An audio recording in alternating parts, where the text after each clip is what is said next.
કેવો ડાન્સ કરે? કેવો ડાન્સ કરે? કે તો ખરી છોટા ભીમમાં ચૂટકી કેવો ડાન્સ કરે? હા, છોટા ભીમમાં ચૂટકી કેવો ડાન્સ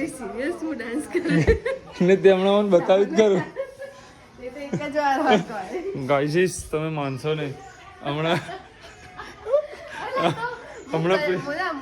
કચરો વાળું કચરો વાળું કરેલે કે ડાન્સ કરતો ડાન્સ કરો.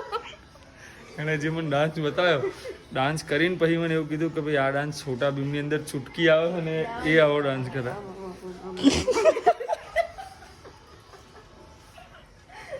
અને આ તો થોડુંક સ્લો મોશનમાં કર્યું. હમણાં જે એણે ગતિએ કર્યો હતો ને, હમણાં જે ગતિ એ નાચી હતી ને એક નંબર. આ તો ઠીક છે, મારે લગ્ન થઈ ગયા, મારા લગ્નમાં મતલબ જે ડાન્સ કર્યા તારી એમાં લગ્ન થઈ ગયા એટલે હું તમારા લગ્નમાં આવત ડાન્સ કરવા આવત. તારી જોડે થયા નહીં લગ્ન મારા? હા, ભૂલી જમ જા. બાય. જય માતાજી, જય શ્રી કૃષ્ણ. બોલો. જય માતાજી, જય શ્રી કૃષ્ણ.